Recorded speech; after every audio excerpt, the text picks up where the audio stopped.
வணக்கம் உறவுகளே. 26 தேர்தல் முடிவுகளுக்கு பிறகு ஜோசப் விஜய் பதவியில் அமர்வதற்கு வேறு சில கட்சிகளின் எம்எல்ஏக்கள் தேவைப்பட்டன. குறிப்பாக உடனேயே காங்கிரஸ் தனது எம்எல்ஏக்கள் எல்லாரையும் விஜய்க்கு சப்போர்ட் பண்ண வைத்தது. கம்யூனிஸ்ட் கட்சிகளும் வெளியில் இருந்து ஆதரவு கொடுத்தார்கள். இப்படி பல கட்சிகளின் ஆதரவுடன் விஜயின் ஆட்சி தொடர்கிறது. இந்த நிலையில் அண்மையில் கம்யூனிஸ்ட் கட்சி ரொம்பவே கடும் அதிருப்தியில் இருக்கிறார்கள். ஏனென்றால் ஒரு சுற்றறிக்கை ஒன்று கல்லூரிகளுக்கு சென்றிருக்கிறது. அதில் மாணவர்கள் போராட்டத்தின் போது கம்யூனிஸ்ட் கட்சியைச் சேர்ந்த மாணவர்கள் போராடுவதை தவிர்க்கும் முகமாக அவர்களை கண்காணிப்ப சொல்லவும், அவர்களது டீட்டெயிலை கலெக்ட் பண்ண சொல்லியும் கல்லூரிகளுக்கும் அந்தந்த வட்டாட்சி பகுதிகளுக்கும் உத்தரவு போயிருக்கிறது எழுத்து மூலமாக. இது கம்யூனிஸ்ட் பார்ட்டி மெம்பர்ஸுக்கு தெரிய வந்தவுடன் அவர்கள் இப்பொழுது போராட்டத்தில் கொதித்திருக்கிறார்கள். அவர்கள் இப்பொழுது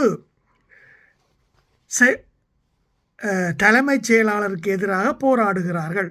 தலைமைச் செயலாளருக்கு சந்திக்க சென்ற பொழுது அவரை சந்திக்க முடியாமல் திரும்பி இருக்கிறார்கள்.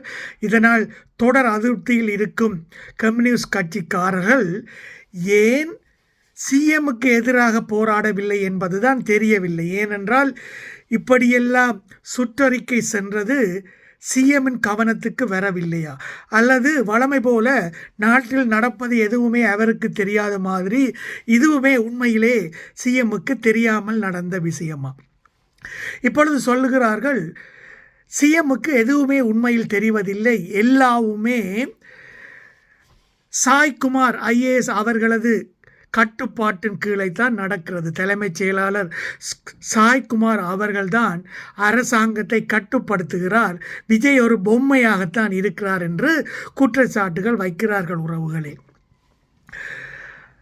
இப்படி கல்லூரிகளுக்கு சென்ற சுற்றறிக்கையை பற்றி இப்பொழுது சாய்குமாருக்கும் தெரியாதாம், யாரோ இணை இயக்குநர்கள் சைன் போட்டு அனுப்பிவிட்டார்களாம். இப்படி கீழ்மட்ட அதிகாரிகள் கையெழுத்து போட்டு அனுப்புகிறார்கள். மேல்மட்ட அதிகாரிகளுக்கு என்ன நடப்பது என்று தெரியவில்லை என்று சொன்னால் இங்கே எப்படியான ஆட்சி நடக்கிறது உறவுகளே?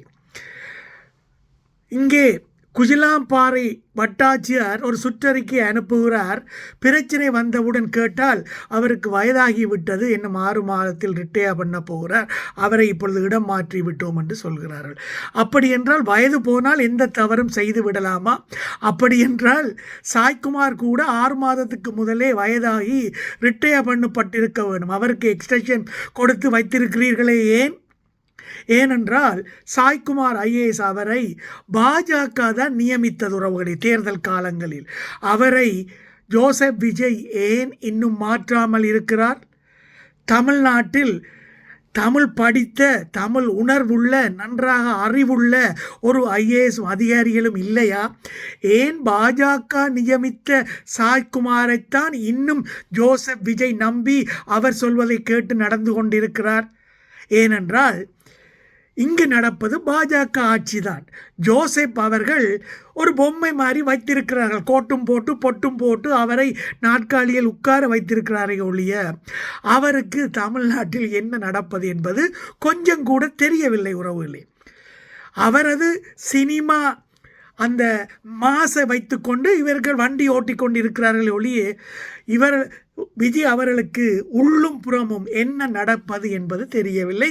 இங்கே அதிகாரிகளின் ஆட்சியும் வேறு சில பவர் சென்டர்ஸும் தான் இப்பொழுது தமிழ்நாட்டை ஆண்டு வருகிறார்கள். விஜயை சும்மா ஒரு முகத்துக்காண்டி முன்னாடி வைத்திருக்கிறார்கள், அவ்வளவுதான்.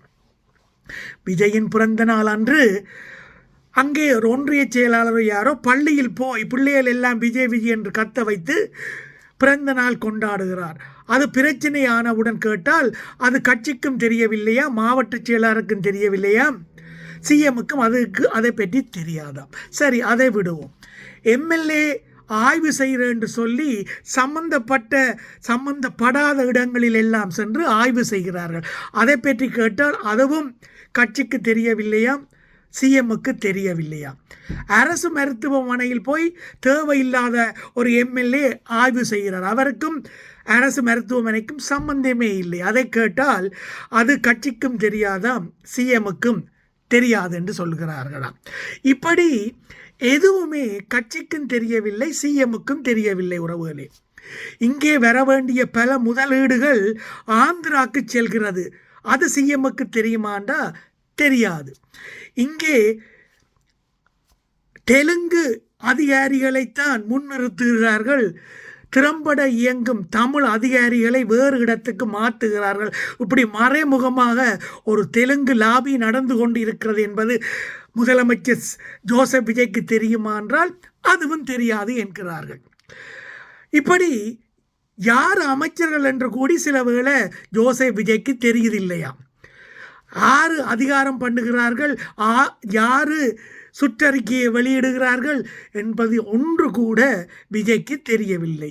ஏன் தெரியவில்லை என்று கேட்டால், இந்த எலெக்ஷனில் தான் சிஎம்மாக வருவது கூடி அவருக்கு தெரிந்திருக்கவில்லை. அதனால் ஆட்சியில் என்ன நடப்பது என்று கூடி அவருக்கு தெரியாது. இதில் என்ன வேடிக்கை இருக்கிறது என்று அவர்கள் கேட்கிறார்கள். உறவுகளே, எல்லாம் சாய்குமார் ஐஏஎஸ் மயமாகத்தான் இங்கே இருக்கிறது. ஏனென்றால் பிஜேபி சாய்குமார் மூலம் இங்கே ஒரு ப்ராக்சி ஆட்சியை நடத்துகிறது. அண்மையில் நடந்த முதல்வர்கள் மாநாட்டில் கூட சாய்குமார் ஐஏஎஸ் சந்திரபாபு நாயுடுவை 20 நிமிடத்துக்கு மேலாக சந்தித்து பேசியிருக்கிறார். அப்பொழுது அவர் பல முதலீடுகளை ஆந்திரா பக்கம் தள்ளி விடுவதற்கு சில ஐடியாக்களை நாயுடுக்கு கொடுத்ததாக சொல்லப்படுகிறது. இப்படி விஜய்க்கு ஒன்றுமே தெரியவில்லை. உறவுகளே, இந்த நிலையில் செங்கோட்டையன், அமைச்சர் ஜெயலட்சுமி போன்றவர்கள் கூவுகிறார்கள், விஜய்தான் இப்பொழுது அடுத்த சிஎம்மாக போகிறார், ராகுல் இல்லை என்று அவர்கள் கொடுத்த பணத்துக்கு மேலாக கூவிக்கொண்டிருக்கிறார்கள். இல்லைன்னு சொல்ல போனால் தாவேக்கா அடிப்பட்ட தொண்டர்கள் நினைக்கிறார்கள் அமெரிக்கா ஜனாதிபதியாகவும் விஜய் தான் இருக்கிறார் என்று அவர் நினைத்து கொண்டிருக்கிறார்.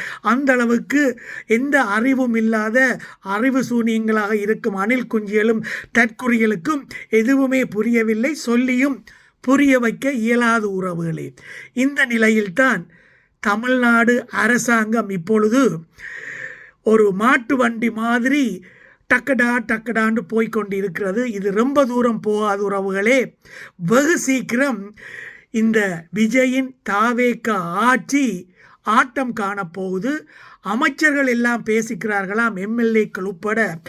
அவர்களது வீட்டில் இருக்கும் குடும்ப பெண்மணிகள், அதாவது எம்எல்ஏக்களின் வீட்டுக்காரிகள் சொல்லுகிறார்களாம் அவர்களை பார்த்து, இங்கே வா, நீ இவ்வளவு காலமும் உருப்படாமல் சினிமா என்று ஒரு நடிகனின் பின்னால் பால் ஊற்றி கொண்டு கும்பாபிஷேகம் செய்து கொண்டு திரிஞ்சாய்.